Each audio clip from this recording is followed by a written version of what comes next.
Her teeth closed on my hand by reflex. I didn't flinch. I just smiled and said, "Excuse me, Missy. If you enjoy human exalien romance stories, make sure to subscribe for more tales like this one." Snow came sideways off the ridge and rattled the shutters like a warning. The cabin stove glowed orange, throwing bands of light across rough timber and a trail of wet prints on the floorboards. He lived alone up here. Axes, coffee, and stubborn quiet until a fox silhouette wavered on his porch, soaked and shivering, eyes bright as embers under a halo of falling snow. He opened the door before she could apologize for existing. "Inside," he said, shrugging off his coat and grinning like the storm had finally brought him something worth keeping. Warm water, clean towels, a bowl of stew, a blanket by the fire. Simple human mercies she'd only heard about, never trusted. She curled on the rug, tail around her knees, ears flicking at every new sound. And somewhere between the kettle's hiss and his easy teasing, a small, startled laugh escaped her. The storm would last 2 days. Sometimes that's long enough to change a life. The storm came down from the ridge like a white wall, wind howling against the cabin until even the nailed shutters rattled in protest. He sat with his boots up on the hearth, a chipped mug in his hand, watching the flames fight back the draft. Life up here was always quiet. Just him, the trees, and the weather. But quiet was something he'd long since made peace with. That quiet broke when the knock came. Weak at first, like someone barely had the strength to try again. Then the door creaked open on its own weight, and a figure swayed in the doorway.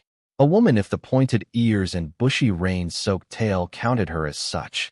She froze under his stare, dripping on the threshold. Hair the color of autumn fire clung to her cheeks, luminous eyes darting around the cabin like she'd stepped into some forbidden place. Her satchel was little more than torn leather, her coat so thin he could see the tremor in her shoulders. Her voice cracked, shy and hushed. I'll go. Didn't mean to." He snorted and set his mug down with a clink. "Like hell you're walking back out into that blizzard. Get in here before the wind decides to make kindling of you."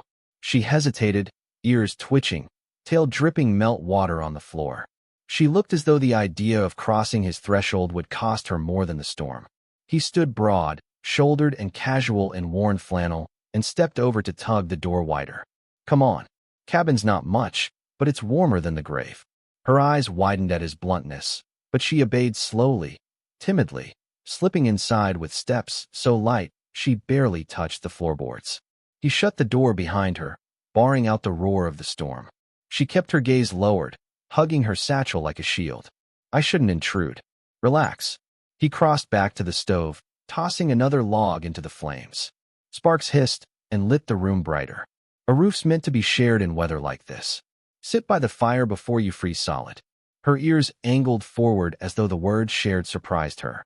She moved with hesitation, curling into a crouch near the stove, but never quite sitting on the chair. He nudged her way.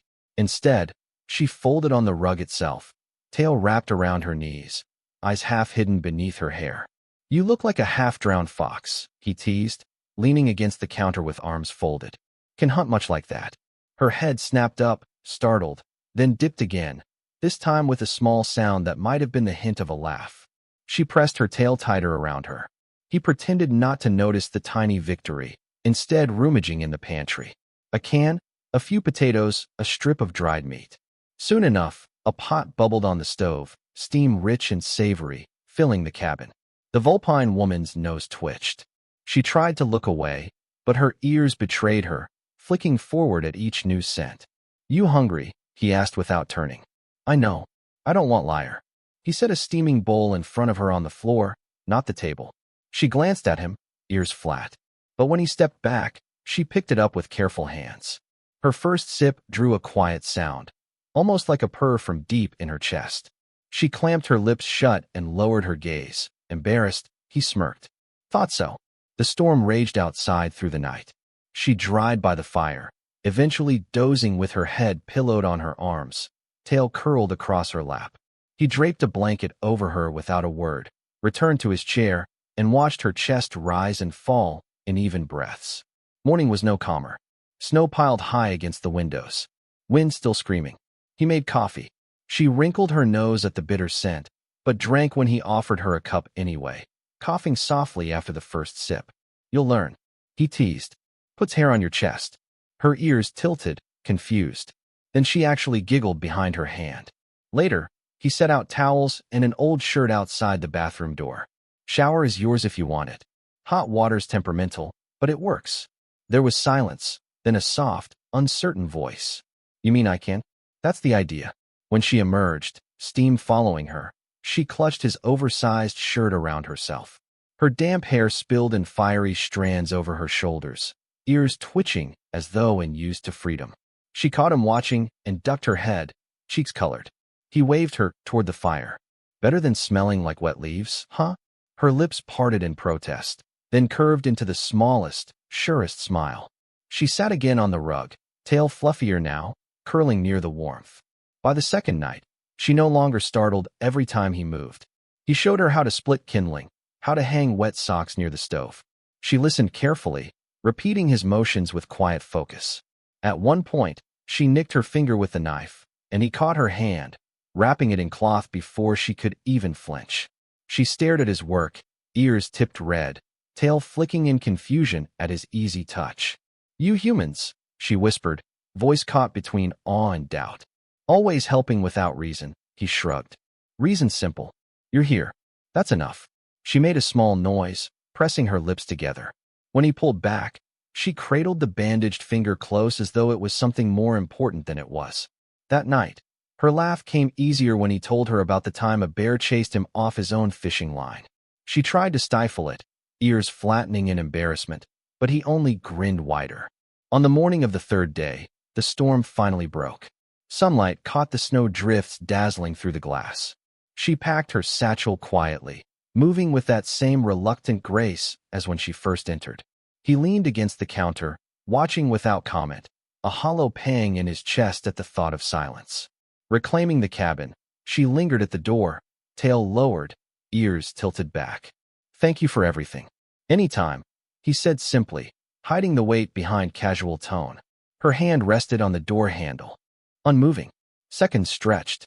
Her tail twitched once, twice. He raised a brow. You planning to freeze out there again? Her head lifted, surprise plain in her eyes. You don't have to rush off, he added, voice easy. Storm's done, but I don't mind the company. Her ears shot upright. Tail wagged once, twice, betraying her before she could mask it. You really mean that? Of course. Cabin's plenty big enough. And he scratched his jaw, smiling faintly. It's been nice having someone to pester besides myself. She pressed her lips together, cheeks pink, trying to play it off. As long as you don't mind me. Wouldn't have said it if I did. Her tail wagged again, slow and steady this time, and she stepped back into the warmth with a small, timid nod. And just like that, the silence he once thought unshakable had company. The storm's silence left the cabin strange. Without the wind howling against the shutters, every creak of timber and hiss of the stove carried louder than before. He half expected her to vanish with the snow, but she stayed, curled on the rug, satchel still beside her, as though she could grab it and flee at any moment. Breakfast, he said the next morning, sliding a plate of fried potatoes and eggs onto the table. She blinked at the food, then at him, tail brushing the floor nervously. She didn't climb onto the chair he nudged toward her. Instead, she slid closer to the table leg and sat cross-legged on the floor. He arched a brow. Chair too fancy for you. Her ears flicked back. This is better. He shrugged and dug into his plate. Suit yourself. She ate cautiously small bites, but the speed of her tail's flicks betrayed how much she liked it. He caught her glancing at his plate more than once. Without a word, he scooped another spoonful onto hers. Her eyes widened. I didn't eat. I can make more. She ducked her head, lips twitching in something like a shy smile. By noon, he was chopping wood out back. She hovered in the doorway, satchel in her lap, as though she expected him to tell her to leave. You planning to just watch? He called, hefting the axe. Her ears perked at the sound of his voice, then folded timidly. I can help, he smirked. Didn't figure you for lumberjack material. I've cut before smaller for fires. She patted across the snow, bare feet leaving light tracks, and picked up one of the logs he'd set aside. Her arms strained against the weight, but she carried it to the stack without complaint. When she straightened, she swayed on her feet, breath puffing in the cold. Stubborn, he said, amused. She blinked at him. That's good. Depends around here. Stubborn keeps you alive. Her tail wagged once, subtle, like she was pleased by the answer. Later, when he set the kettle to boil, she crept closer to the stove and crouched by the crackling logs. The heat painted her face in gold. He found her sniffing the air, nose tilted, lips parted slightly as if tasting the smoke. "You look like you're worshipping it," he teased. Her ears flicked, embarrassed. "It smells safe." He poured tea into a mug and set it beside her. "Smells like burnt pine to me." She sniffed it before sipping, then wrinkled her nose. "Bitter. That's tea for you. You'll get used to it." She tried again anyway, making a face that nearly dragged a laugh out of him. By evening, she'd grown bold enough to follow him around the cabin as he did his chores. He explained without asking why, how to clean the lantern glass, which shelves to mind because the nails stuck out. She absorbed each word, eyes tracking his hands. When he reached past her to grab a tin from the cupboard, his hand brushed the tip of her tail. She froze, ears snapping upright, body stiff as a boring. "Easy," he said, hand pulling back casually. "Didn't mean to spook you." Her cheeks colored, tail curling protectively around her legs. "It's sensitive." He smirked. "Noted. I'll keep my hands off the fox fluff." Her head jerked up scandalized, but he only chuckled. That night, as the storm clouds cleared into a star-flecked sky, she lingered by the window, staring out at the world smothered in white. "You always live out here?" she asked, voice barely louder than the stove's hiss. "Always," he said, leaning back in his chair. "Easier than dealing with people. They talk too much." Her ears flicked. "You talk much." He grinned. "Difference is I'm worth listening to." She stared at him, lips parted in shock, then laughed. A real laugh this time, startled from her throat before she could stop it. She clapped a hand over her mouth, mortified. "See," he said, smug. "Knew I'd get one out of you." She pouted, ears flattening. You do it on purpose." "Guilty." Her tail swished once across the rug, betraying her amusement even as she tried to scowl. When she finally curled up to sleep, it was closer to his chair than before. Pillow on the floor, tail wrapped snug around her like a blanket. Her purring hummed low and steady. He watched her a long while, feeling the cabin's silence shift into something new, something alive. The quiet had never bothered him before. But now, with her in it, he realized how empty it had been all along. And for once, he was glad the storm had kept her here. The cabin walls couldn't hold them forever. By the second day after the storm, he slung his coat across broad shoulders and hefted a battered fishing pole. Sarah trailed behind, her ears flicking with every groan of snow underfoot. "You sure about this?" she asked timidly. He glanced back, smirking. "Sure I'm not letting you lazz around all day." "Yeah." Her tail twitched at his tone, caught between annoyance and amusement. She hurried after him, small steps sinking lighter than his in the powder. The creek was half iced over, a ribbon of dark water moving slow under the white. He chopped a hole near the bank, said the pole, and sat on the overturned bucket he dragged along. Sarah crouched beside him, eyes wide as if the water itself were magic. "You catch food like this?" she asked. "Some days," he said, reeling in slack. "Other days I catch frostbite." She tilted her head, confused, until he winked. Then she actually smiled, hiding it with her tail. They waited in companionable quiet, snowflakes drifting on the breeze.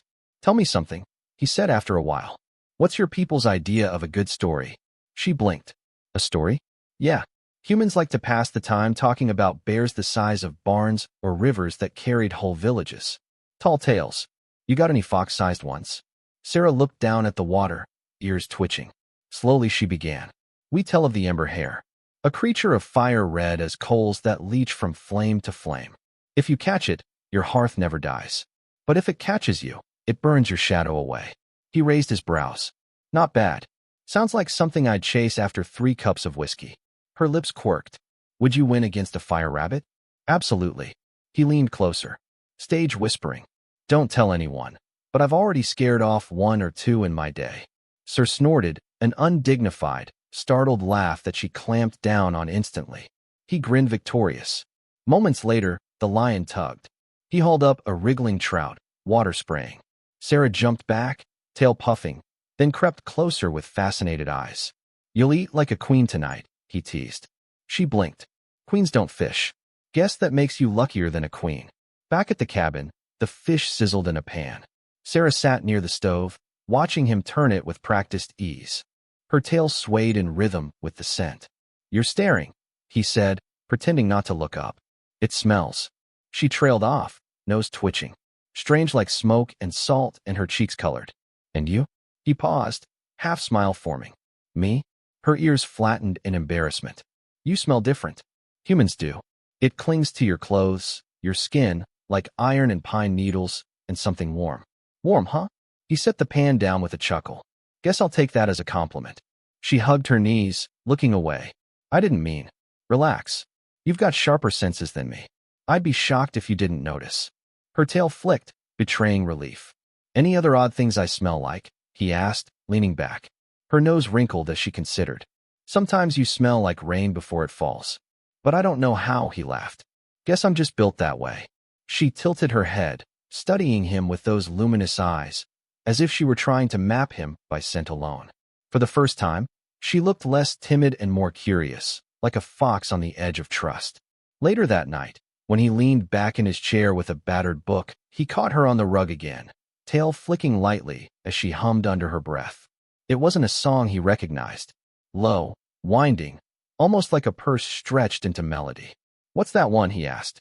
Her ears perked. "A winter song. My people sing them when storms bury the dents, to remind each other the snow will end. Sounds better than most things on the radio," he said, eyes closing as he listened. She smiled faintly, tail curling tighter. For the first time, she didn't look like she was waiting for permission to exist in his space. She simply was warm, shy, and entirely herself. By the time he doused the lamps, she was asleep against the hearth, purring quietly. He watched her for a long moment, then pulled the blanket higher around her shoulders. The silence of the mountains was different now, not empty, not hollow, but alive with her. Life with Sarah quickly proved that fox instincts made for strange house rules. She never walked in a straight line. Instead, she patted in soft arcs around furniture like she was circling a clearing, tails swishing as if mapping every inch of the room. He teased her for it. "You know the floorboards aren't going to bite, right?" he said one evening, leaning in the doorway while she looped around the table before settling near the stove. Her ears flattened. "It feels wrong to go straight. Too easy for something to catch you." He chuckled, shaking his head. "Guess that makes me reckless then. Straight lines are faster. Straight lines get you trapped." She countered, then faltered, realizing she'd argued it all. She drew her knees up, mumbling. "It's just how I walk." "Not complaining," he said, dropping into his chair. "Just means I've got a fox pacing my cabin like a guard dog." Her tail swished once, betraying her pleasure at the thought. Days later, when the wind picked up and dark clouds dragged low across the ridge, he noticed her ears twitching more than usual. She paced tight circles by the window, glancing at the sky. "Something bothering you?" he asked, splitting kindling by the hearth. "A storm's coming," she whispered, voice taut. "I can smell it." He paused, brow raised. "Storm's 2 valleys away." "You sure?" Her gaze darted to him, almost heard he'd doubt it. "I hear it too." In the pressure, he set the axe aside and came to stand beside her. Outside, the sky was gray and heavy, but quiet. He rested a callous hand lightly on her shoulder. "You're safe here," he said. "Cabin stood through worse than a little thunder." She drew in a shaky breath. His scent, smoke, pine, and iron must have reached her then because her shoulders eased, tail giving the faintest swag. She didn't say thank you, but she stayed by the window less after that. The next afternoon, he went down to clear the path from the cabin door to the woodshed. Snow crunched under his boots, shovel biting into the packed drifts. It didn't take long, and when he came back earlier than expected, he pushed through the door to the smell of damp towels and hot water. "Sir," he called, brushing snow from his coat. A startled sound came from the bathroom doorway. There she stood, hair dripping in fiery strands down her back, a towel wrapped hastily around her, her ears shot straight up, cheeks burning. In her hand, she clutched his flannel shirt from the day before, holding it close to her face. Her tail was wagging without her permission, brushing the doorframe with soft thumps. He blinked, then smirked. "Enjoying yourself?" She froze, eyes wide as saucers. The towel rode dangerously low on one side, and she yanked it tighter across her chest with both arms. It smells like." She buried her face in the fabric, then dropped it like it had burned her. I wasn't. He crossed his arms, grinning. Relax. You're allowed to borrow my laundry if you like it that much. Her ears pressed flat, mortified. I wasn't. I was. She backed into the bathroom, tail frantically, swishing to cover herself. You weren't supposed to come back yet. He chuckled. Guess I should have stomped louder. The door slammed shut, her muffled groan audible even through the wood. He laughed to himself, hanging his coat on the peg. Later, when she re-emerged, fully dressed, hair damp but brushed smooth, she wouldn't meet his eyes. Her tail betrayed her mood, half tucked in embarrassment, tip twitching. You know, he said casually as he poured tea. You could just tell me you like my scent instead of sneaking around sniffing my shirts. Her ears flared red. That's instinct. It's not. I didn't. Instinct, huh? He slid a mug her way. Guess I'll take it as a compliment. She muttered something too soft to hear. But the way her tail flicked, betraying a shy wag, was answer enough. That night, thunder finally rolled across the valley, low and distant. Sarah crept closer to his chair as the storm drew nearer, ears twitching at every rumble.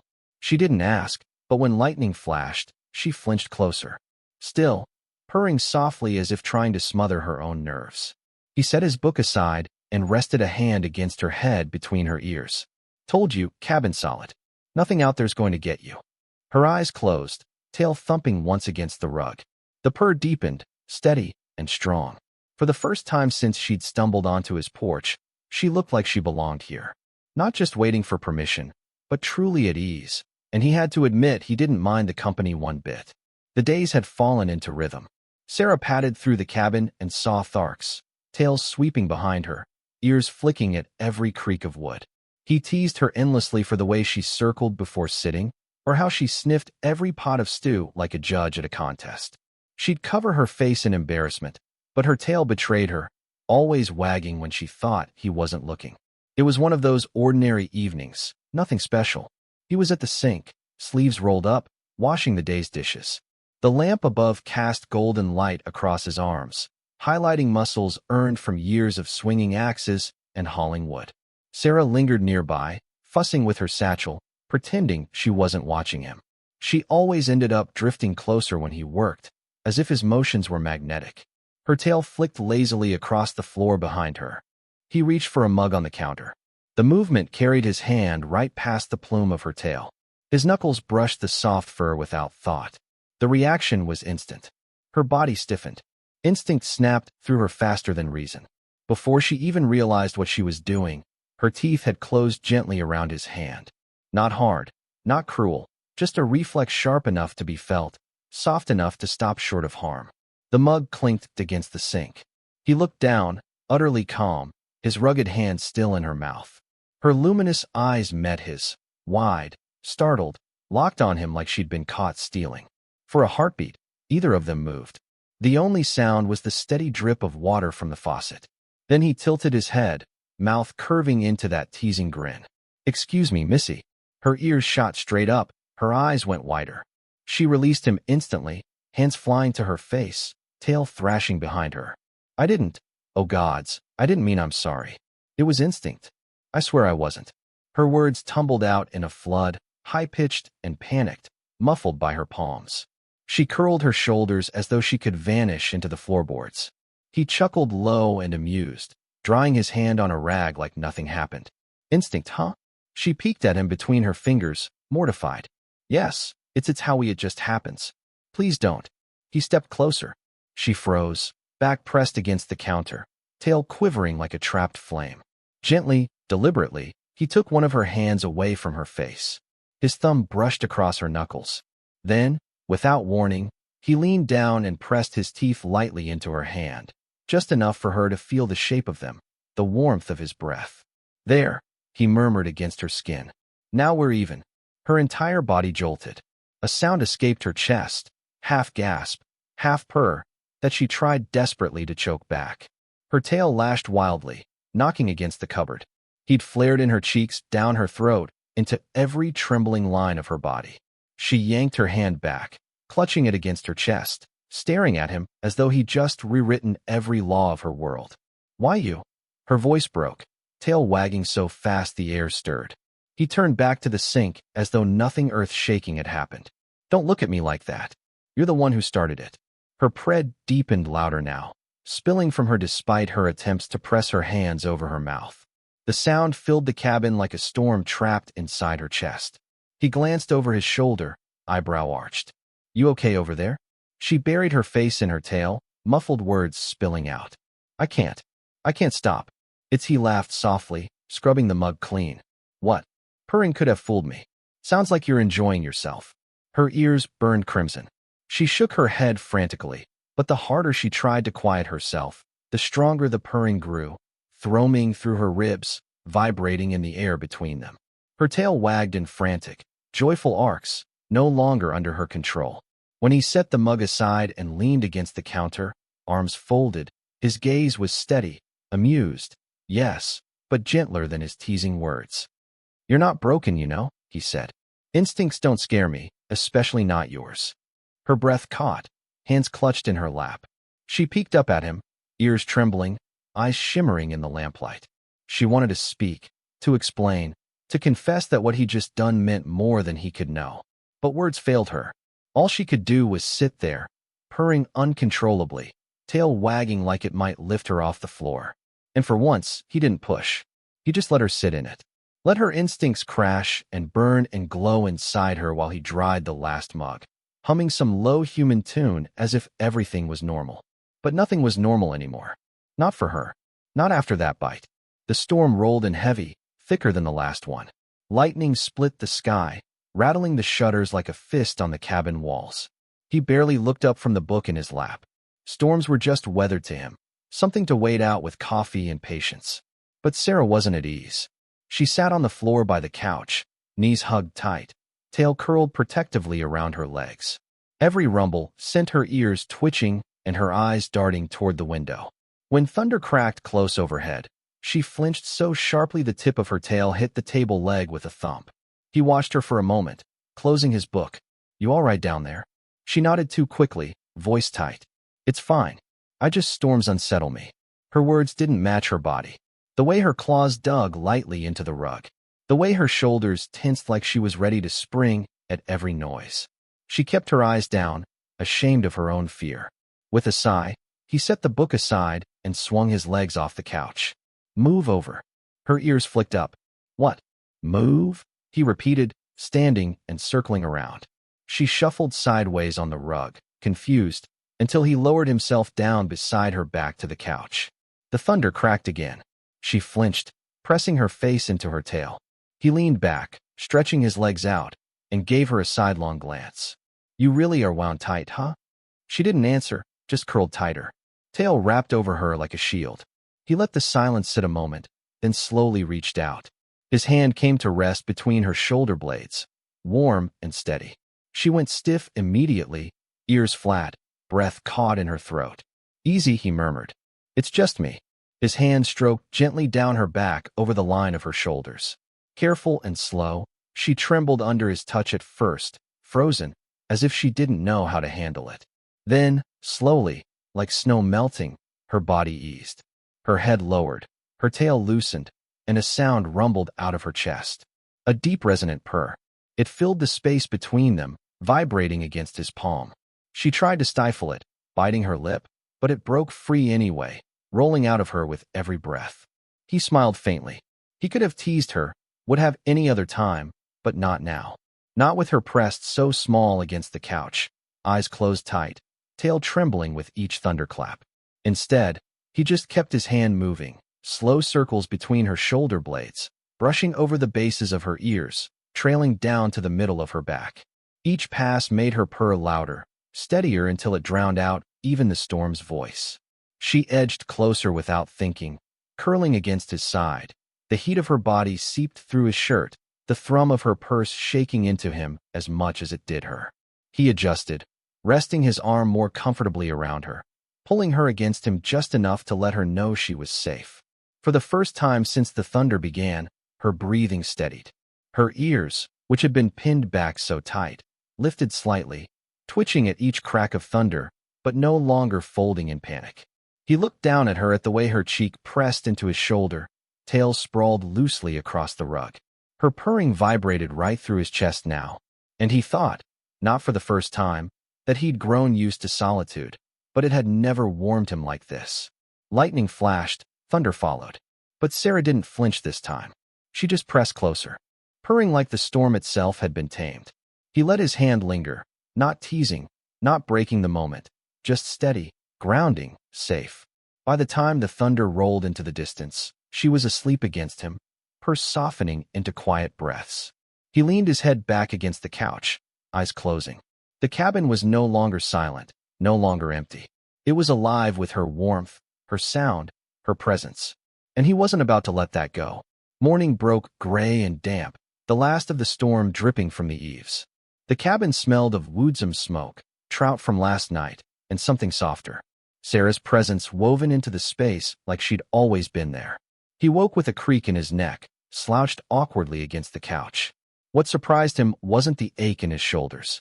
It was the warmth pressed against his side. Sarah was still curled there, cheek on his arm, tail draped over his legs like a blanket she'd forgotten to take back. Her purring had softened into the slow rhythm of sleep. He almost didn't want to move not to disturb her, but eventually he shifted and her ears flicked. She stirred, blinking up at him. Her eyes widened when she realized how close she was. She sat up quickly, hugging her tail, cheeks flushed. "I didn't mean." "Relax," he said, stretching the stiffness out of his arms. Could have been worse company. Her tail gave one wag, betraying her despite the way she ducked her head. Something changed after that night. She hovered closer than before, always within arm's reach. If he sat at the table, she settled on the rug at his feet instead of by the fire. If he worked outside, she shadowed him along the path, padding soft and light beside his heavier steps. At first, he teased her about it. "Didn't know I'd picked up a fox-shaped shadow." Her ears went red, and she stammered something about instincts, but she didn't stop. One evening, he was mending a tear in his coat when she crept up behind him, fingers brushing his sleeve. He looked over his shoulder to find her inches away, eyes luminous in the lamplight. "You're awfully close," he said. She flinched, but didn't move away. "It's easier to be near. The sound of your heart." She stopped, mortified, clutching her tail. He let the silence sit a beat, then smirked. "Well, guess I'll take that as proof I'm alive." Her laugh broke out despite herself, and she leaned closer still. Her touch became bolder in tiny, clumsy ways. She would brush his arm as she passed, linger with her hand on his shoulder when asking a question, or press against his side during storms without waiting for him to invite her. The first time she curled up beside him on the couch, not the rug, she looked at him with wide eyes as if daring him to send her away. He didn't. He just draped a blanket over both of them and returned to his book. Her purring started almost immediately, vibrating through the cushion between them. She still embarrassed herself, though. One afternoon, he was repairing a fishing line at the table when he felt a weight against his back. Sarah had crept up silently, resting her forehead between his shoulder blades. "You good back there?" he asked. Her voice was muffled. "You're heavy. You know that." She gasped and pulled away, scandalized. He laughed, turning to see her red-faced tail thrashing. "You tease too much," she muttered. "And you make it too easy," he replied, grinning. But he didn't push her away, and when she edged back to lean against him again, he let her. The biggest change came at night. She no longer stayed at the far side of the hearth. Her pillow migrated closer each evening until it sat almost against the couch where he slept.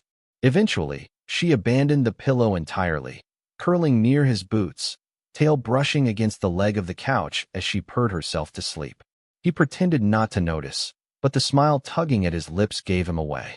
One night as rain tapped the windows, she asked quietly, "Do humans ever claim each other?" Without words, he raised the brow claim. Like a dog marking territory, her ears flattened. Not like that. More like choosing, but with touch. Instinct. He leaned back in his chair, considering her. Depends on the human. We've got instincts, too, but we dress them up in excuses. She looked down, purring faintly, tail curling. For us, it's different. Instinct is truth. His eyes softened. Guess I'll have to be careful then.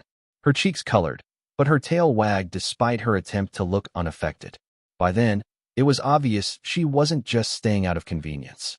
She was staying because the bond between them had rooted deep, fed by storms, firelight, and the gentleness he showed when she expected none. She might still be timid. She might still hide behind her tail when embarrassed. But her body betrayed her every time, ears perking at his voice, her thrumming at his touch, tail wagging like her heart couldn't help itself.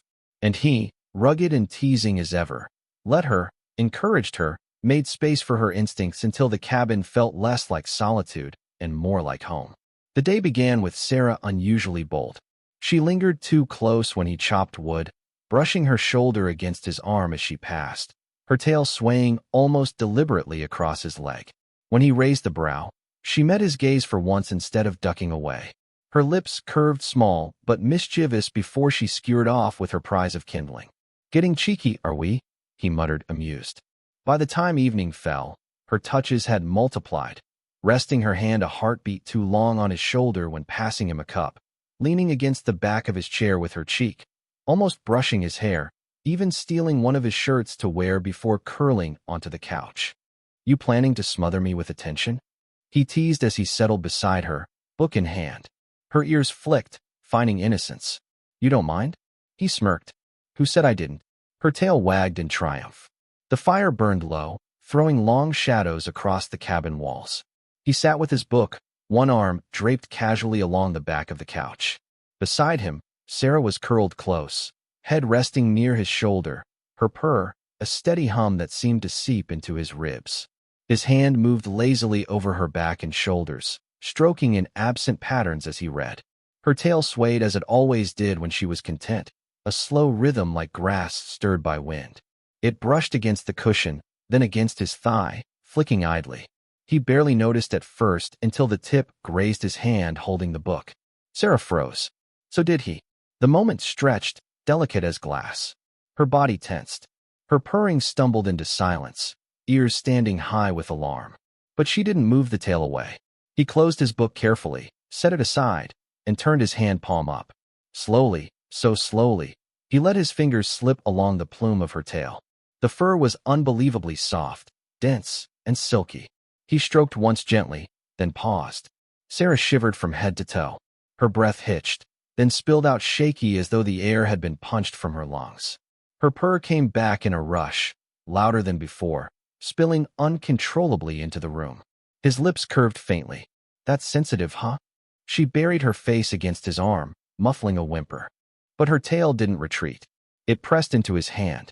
An unspoken invitation, he obliged. His fingers traced from the base to the tip, slow and deliberate. She arched helplessly, body leaning hard into him, purr vibrating so strong he could feel them in his chest.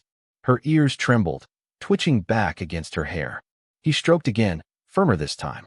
Her claws caught the fabric of the couch, gripping tight as if she needed something to ground her. Her tail thrashed once, then settled, swaying in time with his hand. He chuckled softly. "Didn't know I was holding the key to all your secrets." She whimpered again, this time not even trying to disguise it. Her face was crimson, but her body betrayed her, pushing closer, back arching slightly as though drawn by a current she couldn't fight. He slowed his strokes, savoring the reaction, then pressed his palm flat against the thick fur, giving a careful rub at the base. The sound she made, a sharp gasp spilling into a broken moan, made him blink in surprise. "Well, that's new."